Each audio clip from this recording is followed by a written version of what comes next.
Good afternoon and welcome to this webcast, Unraveling the Procure-to-Pay Key Performance Metrics for 2015, brought to you by Institute for Supply Management and sponsored by Zycus. I'm your moderator, John Yuva. Thanks for joining us. Before we begin the presentation, I want to provide you with a few housekeeping items. You can participate in the Q&A session by asking questions at any time during this webcast. Just type your question into the lower right corner of the screen and then click the Submit button. If you need technical assistance, submit a question and you can open the Q&A panel to see any written responses back to you. This webcast contains audience polling. The polling question will appear in the slide presentation window.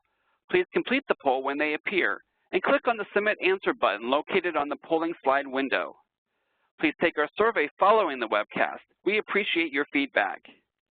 Today's presenters are Scott Fitzgerald, Director of Procurement for the Mentor Network. Scott oversees the procurement organization and all third-party supplier relationships for Mentor's 27,000 employees and 2,700 locations across 34 states. Mariana Denchisco is Director, Global Procure-to-Pay for Celgene Corporation. Mariana is responsible for the first global team overseeing procurement operations, accounts payable, and master data management teams in Celgene. Richard Waugh is Vice President of Corporate Development for Zycus, Inc. Richard has an extensive background in B2B e-commerce. He helped launch GE's Trading Process Network, the first online marketplace for sourcing and procurement.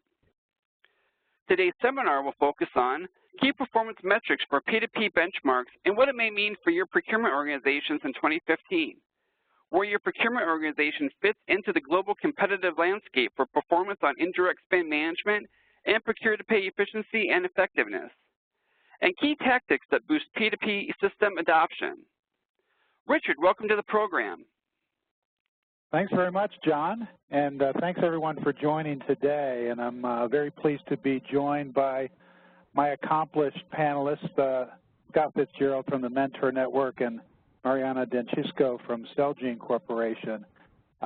And the format for today, I want to share with our audience the results of a pretty extensive benchmarking study that we've recently completed, and call on my panelists to offer their insights and perspectives on how we interpret this data and also what some of their experiences have been, and share some of their best practices as, seasoned P2P practitioners in this space. So first I want to give you a little bit of background on the methodology that we went about this P2P benchmarking study with. And first of all, we engaged a very broad cross-section of respondents. So over 450 organizations, global organizations, responded to our survey, and across the spectrum, different industries represented at different company sizes. But to give you kind of a profile of what, let's say, the typical respondent looks like, when we break it down by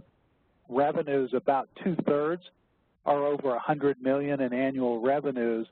In fact, better than 50% over 100 million in annual indirect spend, which is really what we're measuring in the procure-to-pay space, the ability for organizations to manage effectively indirect spending as opposed to production goods or direct material spend.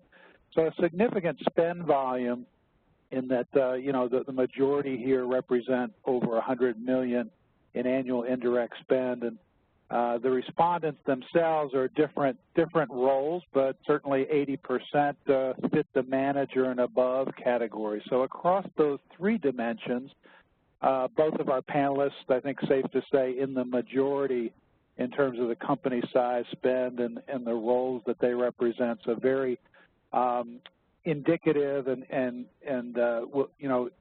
the respondents to our survey. So it was a significant undertaking, and we're going to go through a whole host of metrics, but one of the important things to establish here is to what degree, because it really influences the results of our survey, to what degree have organizations introduced a technology solution to address procure-to-pay.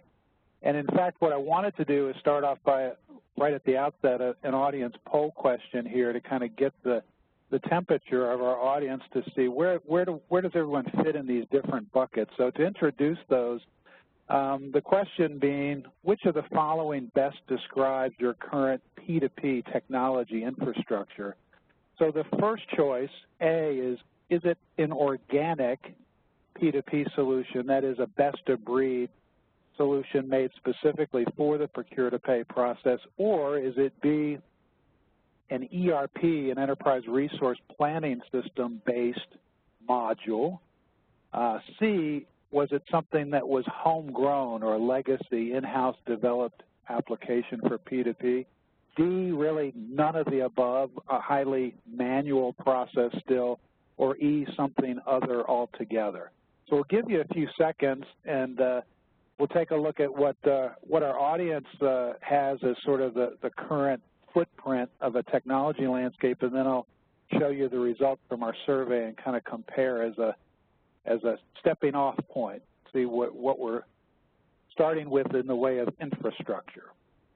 So just a couple more seconds and we'll close the poll and take a look at our results.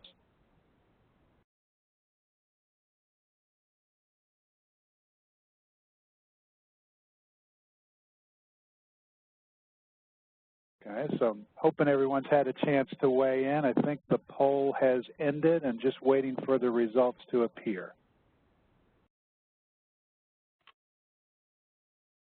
So, not surprisingly, actually the clear winner here is the ERP-based solution, actually quite a bit higher than our overall survey results, even at 53%. Much lower in the case today as compared to our survey results is the incidence of the organic P2P solution, best of breed, at only 9%. So, you know, if I look at you know, not better than 90% are doing something other than a best-of-breed procure-to-pay solution, which frankly is somewhat surprising, but is excellent feedback and a good comparison then to what we got when we asked these 450 survey respondents. We got still less than a quarter, slightly higher, or you know, maybe significantly higher than our poll today, but still less than a quarter have already deployed a best-of-breed or an organic P2P solution. So still about half using either an ERP or homegrown solution, and a little bit higher, in this case, the greenfield area, that those P2P processes, they're still essentially manual, for which technology has not been introduced at all just yet. And quite frankly, these results,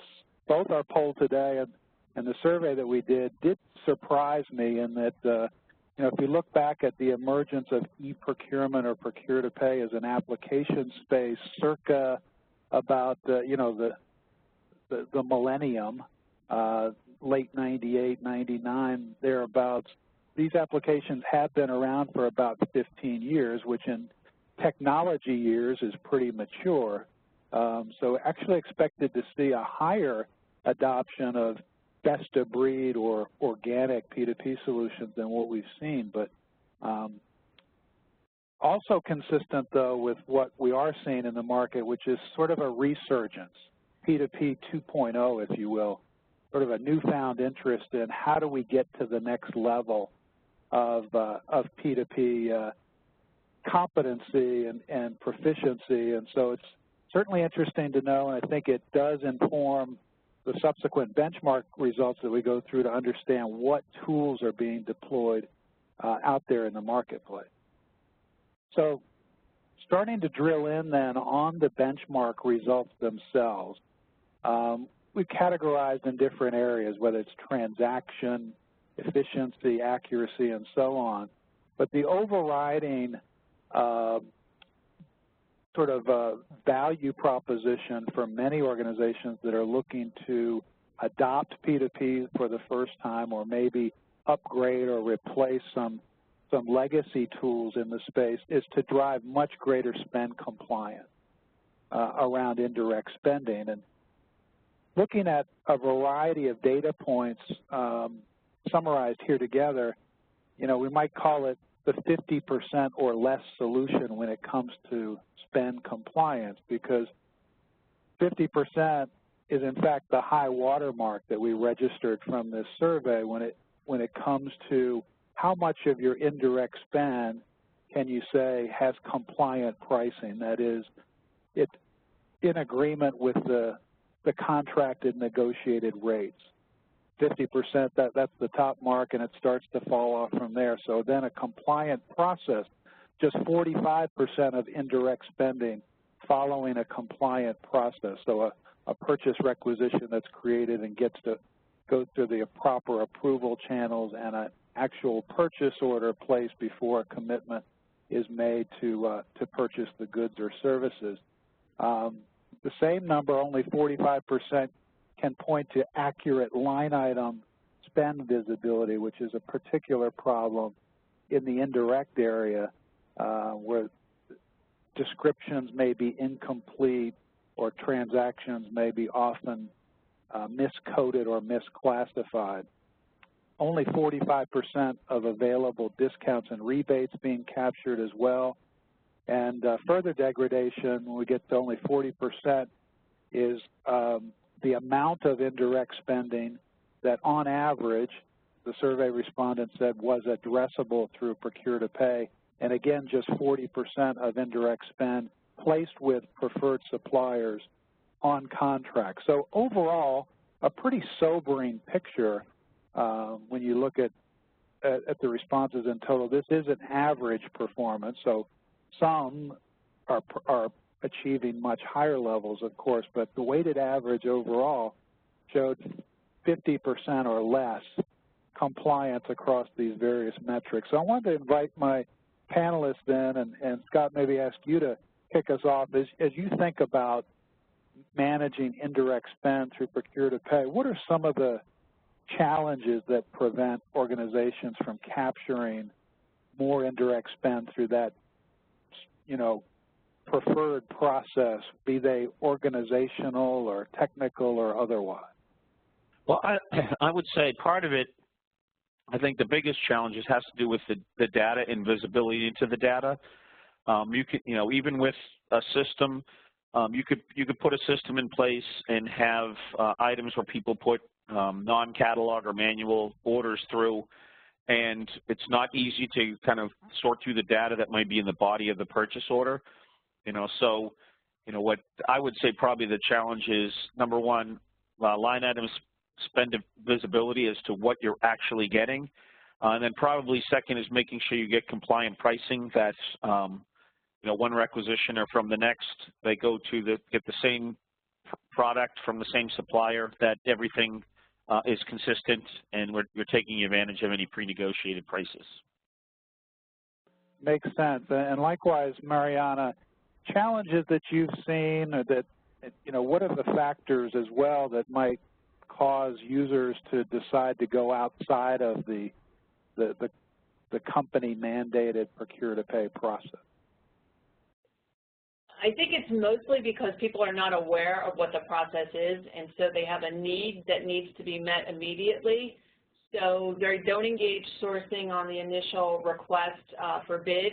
They're sourcing the service or the product on their own, and not engaging sourcing to ensure that the contracts are loaded into the system, that the pricing is loaded into the system, that it has visibility for all users to see. And I think being siloed in some respects and people operating on their own, and we don't want to call it rogue spend, but in some ways it is, that they're not, one, they have no visibility to the process, and two, they have no visibility to what already exists out there, so everybody just kind of operates on their own.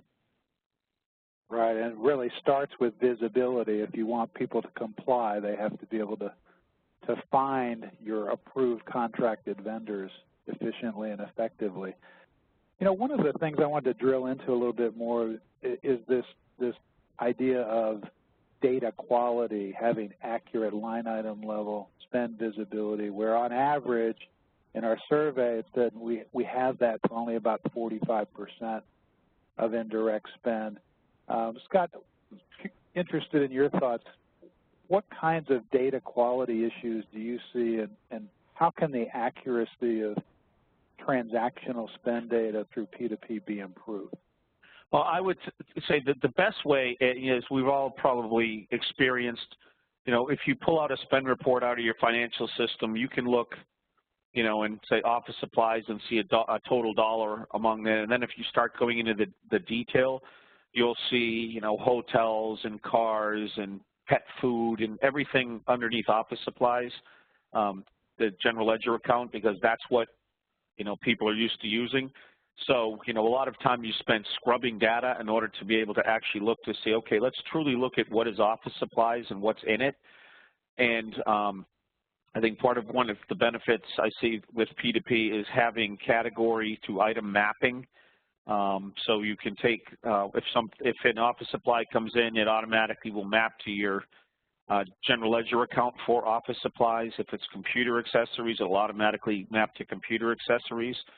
So while initially it's a benefit to the user that they don't have to go in and select what charge to accounts, it automatically will default for them. It's also a bigger benefit for the procurement organization in that now when we actually do spend reporting, we're spending more time on the analysis of the data rather than what's typically a more engaged process in cleaning up the data. So it allows us to get to and identify opportunities quicker.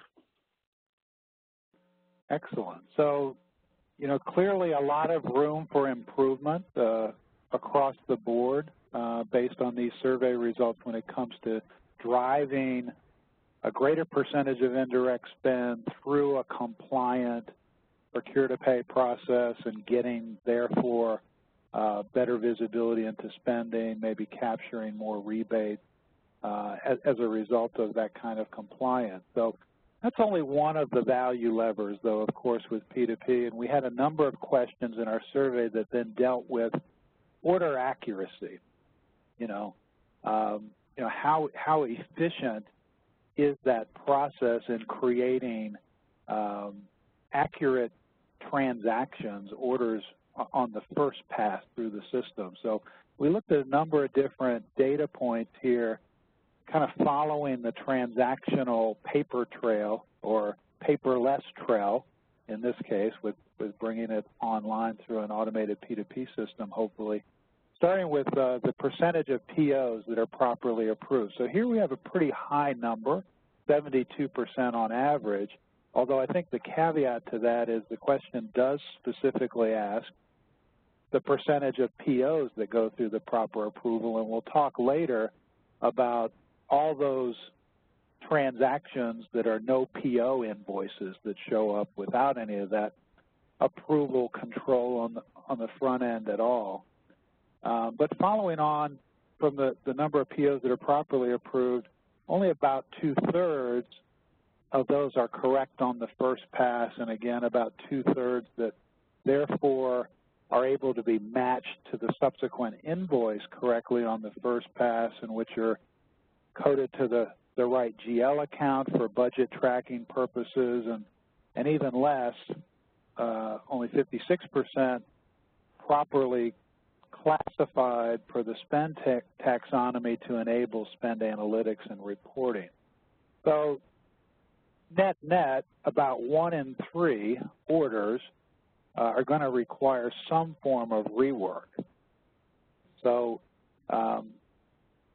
inefficient processes or process defects can really be the root cause of significant rework for most organizations. And I want to get your thoughts, Mariana. Maybe have you kind of weigh in first on, do you track transaction quality in this way, and what would constitute the perfect order for you, and maybe why is it so difficult, do you think, for many organizations to achieve?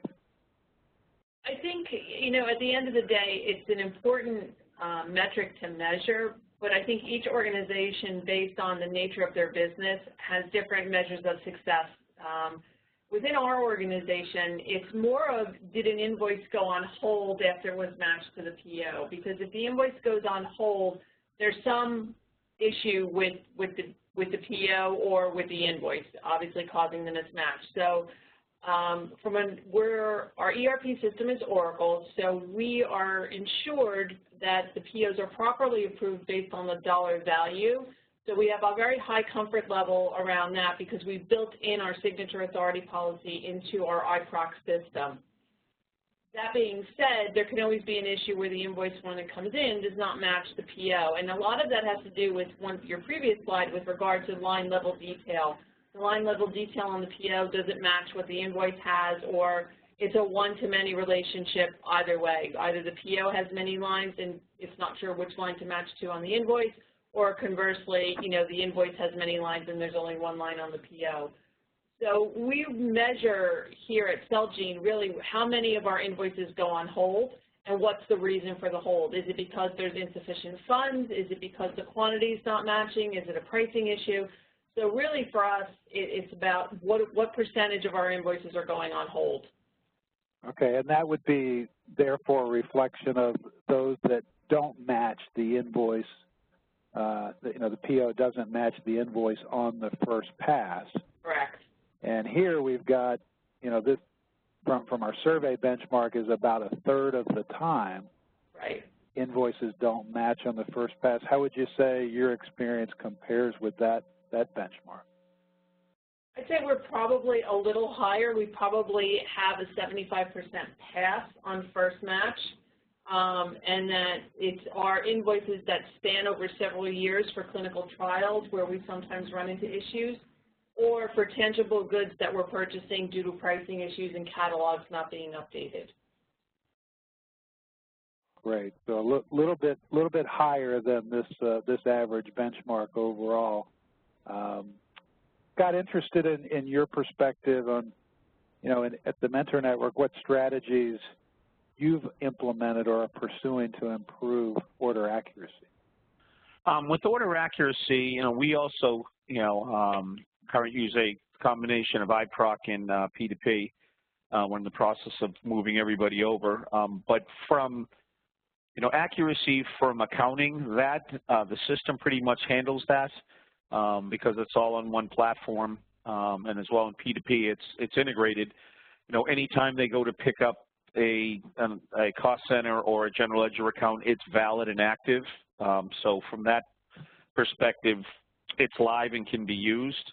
The accuracy, again, as I mentioned before, is are they charging it to the right account or not?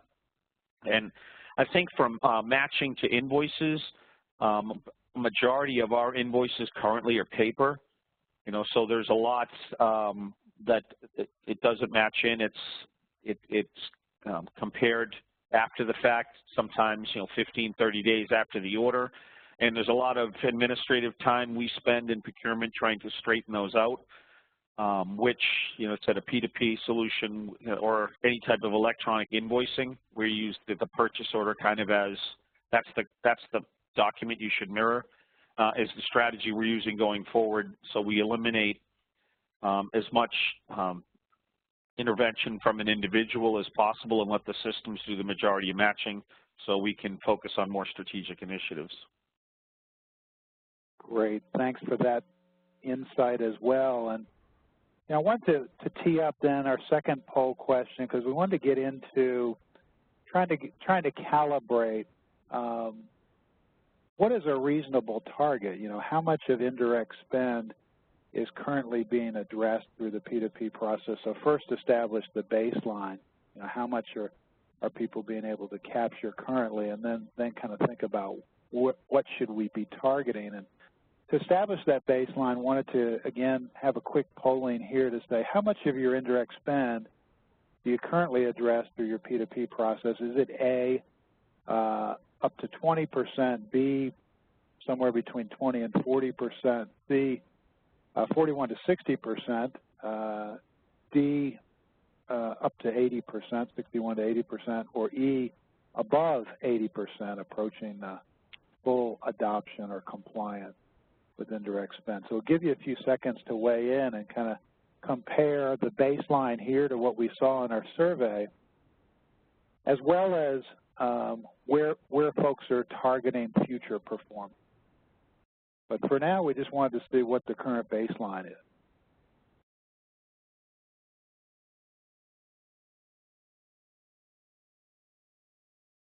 So I think our poll has ended, and we're going to calibrate the results here, and we can see that it's pretty much a normal distribution as we look across. You know, almost a quarter, 23%, or at the lower end, you know, less than 20% of indirect spend being addressed through a P2P process.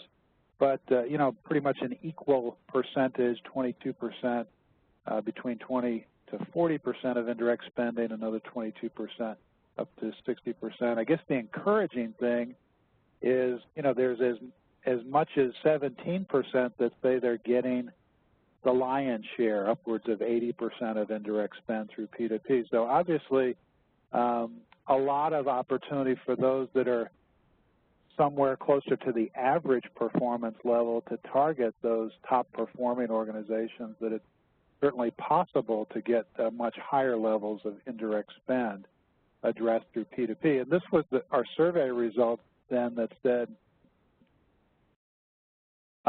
first of all, the amount that's on average currently being addressed is 40%, but the target is about 57% overall. So, you know, much higher potential in that case. So I wanted to see, Mariana, if you had some thoughts about how much of your indirect spend do you think should be addressable by P2P, and which categories or segments of spend would you exclude from that? So the categories that we exclude, Celgene's a biopharmaceutical company, so the categories that we exclude are the things that we really have no control over, such as Medicaid payments that we have to make for state reimbursements, obviously income tax, things of that nature, any type of tax payments that we're making. Rent payments we exclude because we monitor them or manage them in a different way. So outside of that, I think the rest of our spend, which we'll call, you know, a lot of our P&L or operational spend, is really managed through the P2P process, mostly through a PO. So our PO rate to invoice processing, we're probably on a 75-25 split, but a lot of that 25% is made up of those payments that we really have no control over, like the Medicaid payments that we're making, or rebate payments, or fee for services that come off of a contract based on distribution agreements that we have. So other than that, we are actually managing everything else through P2P from a PO perspective. Thanks, Mariana. That's great insight. And likewise, Scott, you know, do you see any particular categories that are the most challenging to capture through Procure-to-Pay? Well, I would say, you know, like anything, if it's product related and particularly high volume, low dollar, it's ideally suited for P2P. I think as what we're acquiring, the percentage of service as part of the product gets higher, it's probably more difficult to capture from P2P, only because there may be requirements defined, service levels defined, delivery schedule. So it's not the fact that it's more difficult to process invoicing and payment. I think it's more difficult to be able to, again, getting back into that line item detail, specifically what is it that you're purchasing, and also how are you going to be able to measure if what you're getting meets your criteria. Excellent. So, you know, delving into that a little bit more, we kind of talked about the catalog versus non-catalog split here, and share with you the results of our survey that showed, you know, roughly a 50-50 mix, actually slightly higher on the catalog side, so 52% of requisitions on catalog and about 48% off catalog. Now, if you look at overall indirect spending, I think most organizations would say that they have a higher percentage, certainly of their spend, if not their requisition volume, for items that would be non-catalog services and non-standard products, for example. But I think partly what's reflected here is many organizations, when they do deploy Procure-to-Pay, will often go after the lower hanging fruit that tends to be the standard products that fit in the catalog model. So we see 52% of requisitions are on catalog here. In your case, Mariana, what do you see as the role of catalogs? What type of spend categories do you address through catalogs, and is it the main focus, or is it actually kind of a smaller percentage of your overall spend and transaction volume that pertains to catalog? It's actually, for us, the spend is low, but the transactions are high because it's those small dollar, high volume transactions that are coming in, like office supplies or lab supplies that we have. So from a spend perspective, it's a small percentage, but what we've done is we've put the catalogs for the tangible goods that we can, and we're very limited in what we can do there. So we have our lab supplies, like I said. We have some IT peripherals on a catalog, as well as our office supplies. And really, that's about all we can do from a catalog perspective. A lot of our things, our purchases are more service-based in this industry. We're purchasing marketing or promotional materials, or we're purchasing production materials or services to be provided. So it's more of a service-based industry that we have. We do a lot of grants and donations out to other institutions for development or for further clinical trial expansion. So for us, we did go for the low-hanging fruit, for the tangible goods that we could do, and we put those placed on catalog. But again, it's a small percentage from our spend perspective, but from a volume perspective, it constituted about 35% of our invoice volume coming through the system, which we did automate. Terrific progress on that front. And kind of wanted to then segue, we talked about on catalog or off catalog. Next, I want to talk about on contract or off contract requisitions, and you can see the results here where, as much as 41% on average of those requisitions are off contract. So, really creating a situation where there's either the potential or clearly maverick spending with someone who's not a contracted vendor at negotiated prices. So that's pretty alarming number, that 41% of those requisitions on average are being placed outside of a contractual agreement. Scott, wanted your perspective on this issue of on contract versus off contract. Why do you think it's so high? What steps do you take to track contract compliance, and how do you think this situation can be improved? Well, I think that there's a couple of reasons for it. One is, of course, people, while they want to do the right thing, have to do what they need to do to get their job done. And saying that, they may not have access to the systems, be aware of the systems. So, part of it is communication and getting the information out to everybody that, procurement's here, the system's here. It's, they're going to be able to take advantage of, leveraging the size of the company for better pricing. But I also think that it has to do, in our particular instance, with ease of use of the system. Our current system is it's not very intuitive, very difficult to use. So, for somebody that is not very technically astute and doesn't necessarily place a lot of orders, for them to go in and place their, weekly or monthly or quarterly order, they're essentially having to kind of learn the system again. So having a system that, makes it easier, takes a lot of it, administrative tasks off the requisitioner, allows finance visibility into seeing what's out there and what's coming down the pipeline for expenses, so they can do adequate planning. I think those are key strategies that we're using.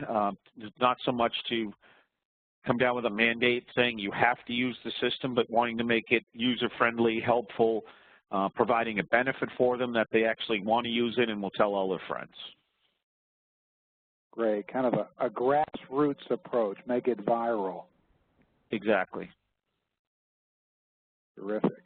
So we brought up the idea before of how often does an order actually have a purchase order on the front end, so it goes through the approved mandated process versus the dreaded no PO invoice. And frankly, the results here were probably more encouraging, better than I expected, certainly, in that on average 81% of invoices were matched to a PO, so only 19% no PO invoices in this case. And although I would say this, I've seen various other benchmarks that where these kinds of numbers were not average performance, were actually best in class, and the no PO invoices were, on average much higher, maybe more like 40%. And Marianne, I think you already mentioned in your case you're looking at something like a 75-25 split. So certainly close to what typically is shown as best in class. So I wanted to get your thoughts on how you've been able to achieve those high rates of, having that control and a PO in process. And do you mandate usage? What are the consequences of someone incurring creating an invoice or placing an order that didn't go through the PO process? So, it's been a slow go here. I've been with Celgene for 8 years, and when I first started, we didn't even have our PO system was not even tied to our ERP system back then. The POs were in a drawer somewhere, and no one knew how much was actually approved to spend with a particular supplier. So the change management to start utilizing POs and getting spend on POs was a very slow go. It probably took us 3 years to get people on board and buy-in, and a lot of nasty emails and the bad list would come out on a quarterly basis of folks that weren't using them. Our CFO at the time was really into this and would make us produce these bad lists and then would send them out. Fast forward to an Oracle implementation back in 2009, and what really happened at that point is as new people joined the organization, it was like a telephone chain. So everybody started to use purchase orders. We put out a list of things that were approved exceptions, like taxes and rent and Medicaid payments and things of that nature.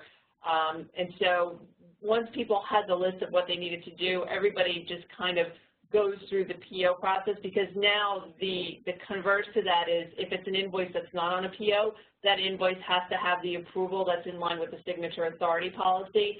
And the last thing somebody wants to do is bring an invoice into the CEO or CFO and say, hey, can you sign this because I don't have a PO on it.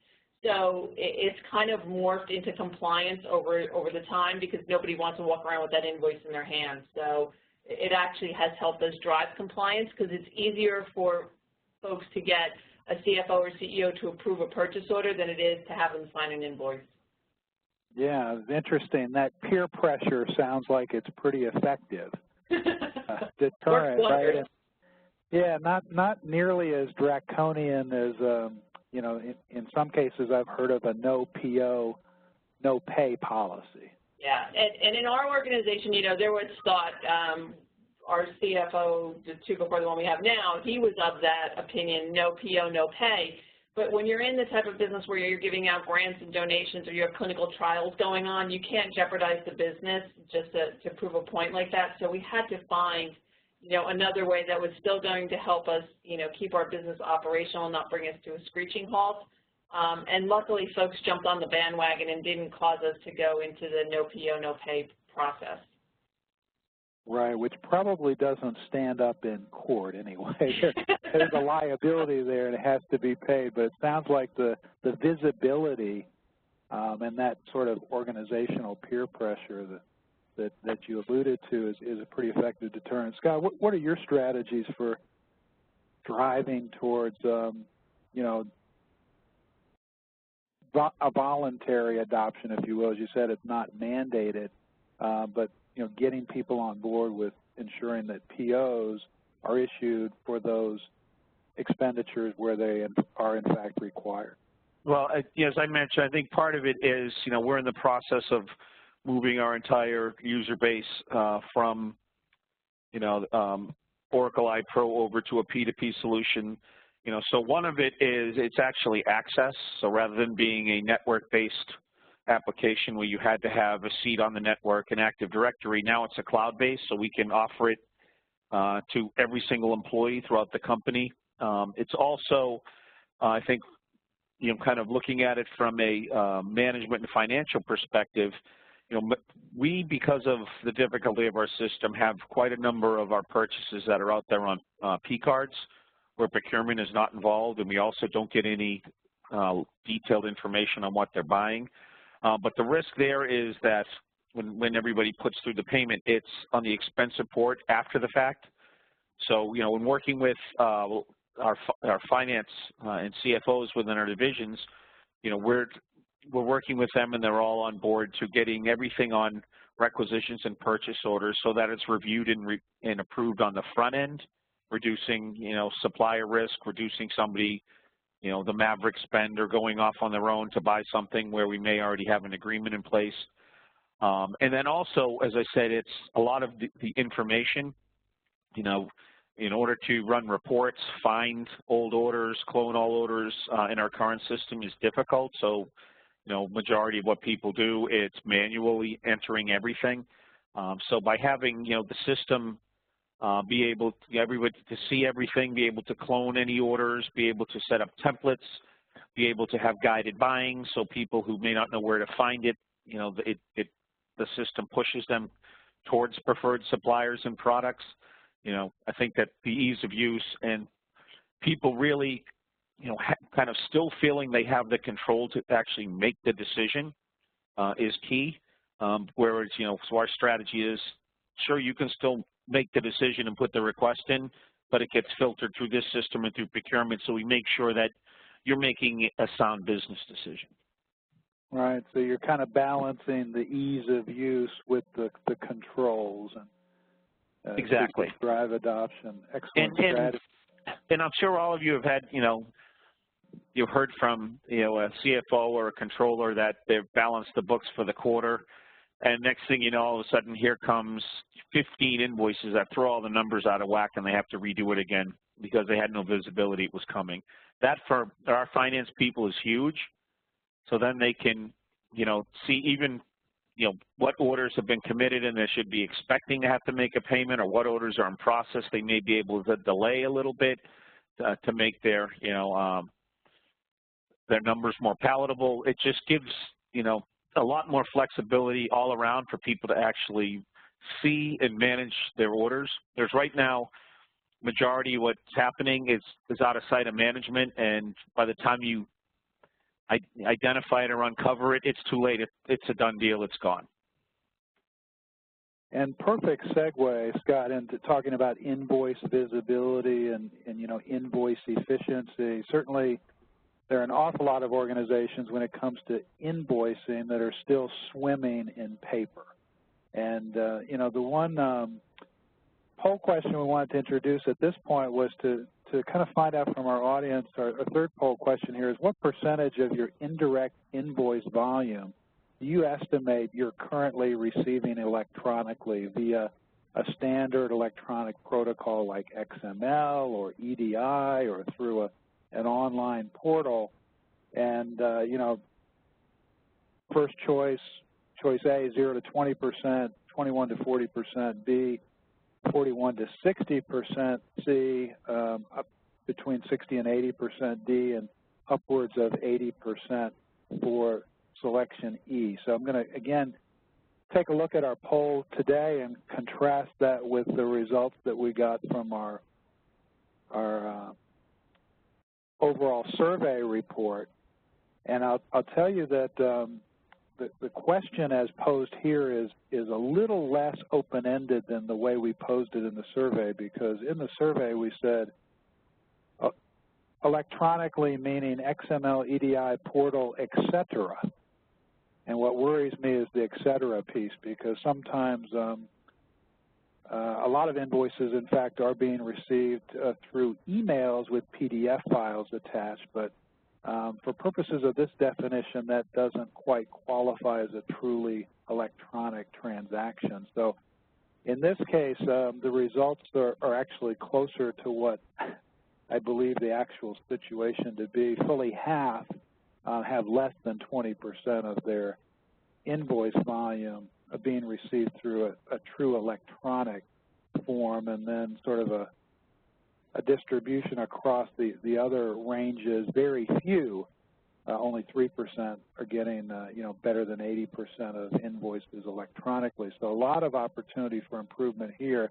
And these were the results, if you head there, results from our poll, which looked to be very encouraging, but I am a little bit skeptical about how many of these responded, with 47% on average. That may have included email-based invoices. So, Mariana, what would you define as an e-invoice, first of all, and how have you gone about enabling e-invoicing with suppliers, and kind of where are you on that journey, if you will? Sure. So we recently this year actually implemented EDI, electronic data interchange functionality within Celgene, and it got about 35%, or the estimation is that 35% of our invoice volume will be through this change. Now, for me, the definition is no one has to touch the invoice. The invoice comes into the system, automatically loads to the AP table, matches to the PO, and is really no touch, unless there's an issue with the PO and it doesn't match, which is on the back end. But no touching of the invoice, no touching of the data on the invoice, no shepherding it through the system, no routing it for approval. So to me, that's my definition of electronic. And we were able to do that with our catalog suppliers that I talked about a little bit earlier for the tangible goods. So we took our top 5 suppliers and put them on EDI this year, which will equate to about 35% of our invoice volume globally. Okay, so good progress there, and probably, additional, room to grow in terms of continuing to migrate invoice volume to electronic means, I presume. Yes, we will continue to try. Excellent. And Scott, what do you see as the benefits of e-invoicing on your side, and how important is the invoicing aspect in your overall program and business case? Well, I think e-invoicing, is key to be able to increase adoption and throughput without necessarily having to increase back office overhead to process the transactions. I view e-invoicing slightly different, and not so much that nobody has to touch it, but the fact that nobody has to do any data entry. I view the more that somebody or a person goes in and manipulate, enters data into a system, the higher the risk that there's going to be some type of error, not on purpose but inadvertently. And so we currently use a lot of Ghost Card for payments, and then do a reconcilement to match the Ghost Card payments up to the purchase order. For some of our non-Ghost Card suppliers, we get summary invoices, which essentially it's all of the invoice data on a spreadsheet that then our accounts payable uploads. But what we're moving towards is actually a true e-invoicing, where we're planning on using a supplier portal to send a purchase order. The supplier looks at the PO, says, yes, I agree with that. It immediately flips over. They put their invoice information on, hit submit. It's immediately matched. And then also part of e-invoicing is actually the payment part. What our new system is designed so that once the three-way match is done, the transactions automatically interface to our financial system, and for the next payment cycle, whatever the payment terms will be, the payment goes out, whether it be a check, whether it be ACH, to that supplier.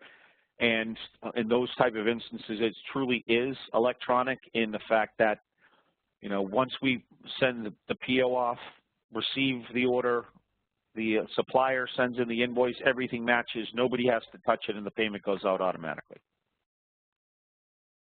That's the ideal scenario, clearly. That really sounds encouraging. And we've talked a lot about transactions, both invoices and POs.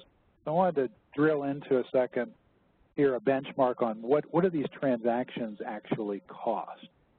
And it's certainly an activity-based kind of a cost analysis when you're measuring, you know, the time people are spending to you know, touch or review or manage in some way these transactions. And the average transaction costs are, you know, roughly identical between POs and invoices, about $20 for a PO and about $19 per invoice, but a wide distribution, a wide disparity. So you can see that the top 10% or so, whether it's the POs or invoices, have been able to shave those transaction costs down below $5 per transaction. So a lot of opportunity for improvement. So Mariana, as you think about transaction costs, where do you see the most opportunity? Is it on the PO or invoice side, and what's the, you know, where do you plan to focus most of your attention? I think for us, Richard, what we've done is we've set up our Oracle system to auto-create as many POs as we possibly can once they come through the approval process.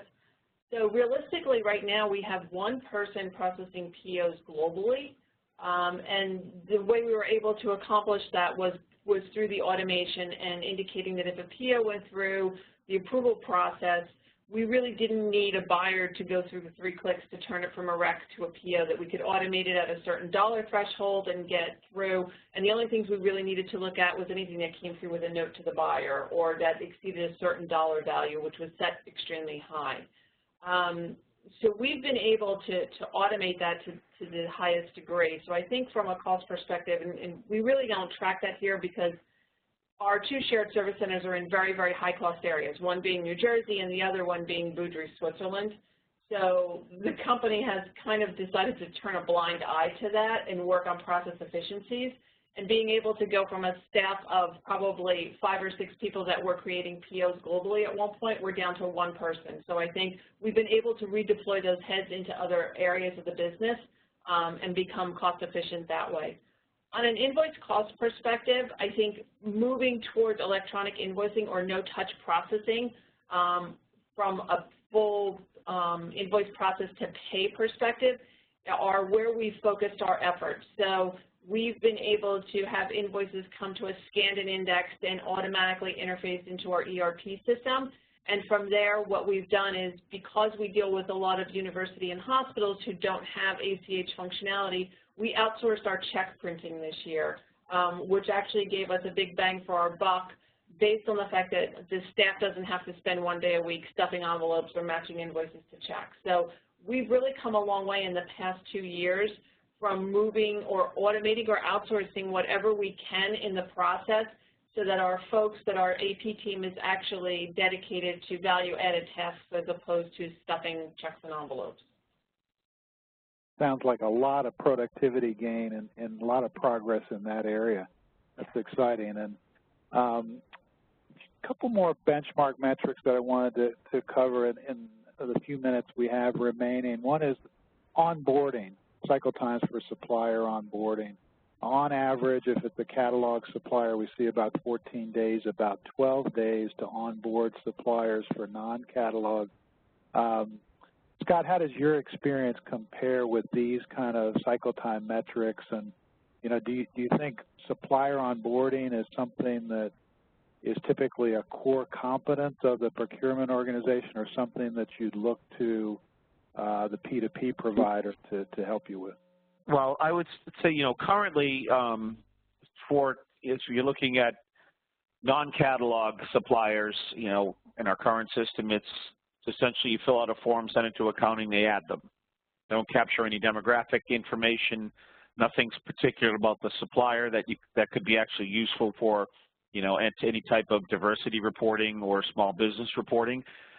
Catalogs, because it's kind of an ERP system, requires IT programming, and with us, it's a lead time of anywhere from 2 to 4 months to get a punch-out catalog up and running in our current system. With P2P, all of the catalog management does not require any more IT intervention. It's either done by the supplier who manages their own catalog through a punch-out, or it's done in conjunction with the the supplier and the buyer, whether the supplier providing a spreadsheet with the catalog that the buyer then reviews. The supplier manages the catalog through the supplier portal, and then the supplier reviews. But I see, the biggest shift in any type of setting up suppliers and catalogs, which we're going through, is pulling the responsibility of managing, adding, changing suppliers out of finance and into procurement where it should be. But then also having us have the ability, if you think about it, you could get a spreadsheet from a supplier that could have all of the data elements you need, including images. It's reviewed. The buyer says, yes, I like that. They hit upload, activate, and you have a new catalog. So it could be, going from months to minutes, which from a procurement perspective, once we sign that contract and get it and get a lower price, I want everybody to be able to take care of that, particularly cutting a PO for it, and so we can manage it through our system. And the sooner that I can get that updated pricing in there, which I can do very quickly in a P2P solution, the better off and more money that the company's going to save. That is the goal, after all. So, excellent. So I'm going to skip our final poll question here and just kind of close out with a few benchmarks that really start to drive towards, the culmination of all this, where the rubber meets the road, if you will, which is, can you get users to adopt the system? Because at the end of the day, the benefits that you're after won't be accruing to your organization if you don't actually get adoption. So, for instance, cycle time for how long does it take to get a requisition processes in order will directly impact user satisfaction and adoption. And here we see the average of about 5 business days for simple standard requisitions like catalog items, and even higher for complex items may in fact be a barrier to user adoption. They're expecting a much more responsive system from that standpoint. They're also expecting that when the invoice shows up from the vendor, that the vendor gets paid in a timely fashion. And here, the invoice approval cycles on average ranging about 18 to 21 days. And also being a barrier then to being able to capture prompt payment discounts. So many of the contractual terms, for instance, that might be 2% 10 days, net 30, well, you're not going to get the 2% if on average, it's taking 20 days or more to approve an invoice. So those cycle time benchmarks becoming more and more critical to adoption. And in the area of adoption here, one of the benchmarks was how many people, 53% are frequent users, and about as many, about 47%, only occasional users. So that's kind of a viewpoint at the split between regular users and infrequent users, and then looking at adoption success factors overall. I mentioned the transaction cycle time, so these are on a scale of 1 to 10. The highest from our survey, these aren't sorted, was actually at the bottom here, the transaction cycle time. So having a responsive system that gets you the goods or services you need quickly will be an incentive to using the system instead of deciding to go outside. And we also see roughly an equal split, about 50% say that these are semi-mandatory, or it's maybe a strong suggestion that the user use the P2P system, versus about 47% of the time where it's mandatory. So kind of in closing out, Mariana and Scott, I'd like, Mariana, first your viewpoint on what do you think are the key success factors for driving user adoption of a P2P system? I think it's a lot of the things you have here, Richard. I think, obviously ease of use is one. So we have a high concentration of users being our admin population because, as we know, they pretty much run all organizations, and especially here. The other thing is the cycle time. So we've been able to reduce cycle times to ensure that once it comes into the P2P queue, whether it's a requisition or an invoice, that it's turned around and processed within a matter of days. And so where we're working with our our end users and our business partners is to ensure that it gets through that requisition process time that's more on their side of the fence, to speed that up to help them with those processes. So from our side, I think we've automated where we absolutely and positively can within the confines of the system, and also with ensuring that we've mitigated the risk. So making sure that each new person is trained when they come in, that they understand how to use the system. I think those are the next steps that we're really going to focus on to make folks champions of the system. Excellent. Thanks, Mariana. And Scott, on your side as well, closing thoughts, just another view. What are some of the strategies, some of the best tactics that you'd recommend for driving adoption of P2P? Well, what it is, again, it comes down to the information, being able to compare what we've done from our legacy procurement system from an order standpoint, comparing it to the new P2P platform, you know, from the number of users, the number of orders, how many invoices we've been able to electronify. But also, I think even more so is looking at the dollar throughput, which are spend under management through procurement that's coming through the system that before was there but not being actively looked at. And by being able to pull that in, you're actually able to see what people are doing, find opportunities, and you know. Again, the easier the system is for people to use and find things, you know, finding it like searching through Google and placing an order like eBay, those other items on the list, such as training and all of that, just kind of fall right behind it. Thanks so much, Scott, and thanks, Mariana, as well, for all of your valuable insights. And John, recognize we went through so much content today that unfortunately, we didn't have time for the audience questions in the session, but I'm sure anyone that wanted to email those questions in, we'd be glad to respond to those inquiries. Absolutely, Richard. We'll make sure that those questions get out to all the presenters. I'd like to take this opportunity to thank our presenters again, Scott, Mariana, and Richard for, as you said, Richard, a very informative event today.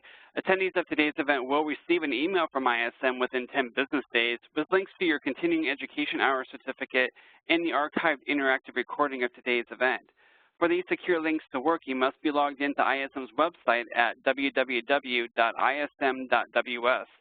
Log in near the top of the screen in the shaded gray boxes. We appreciate your time and hope you have found this webcast to be a valuable experience, and enjoy the remainder of your day. Thank you. All right, thank you.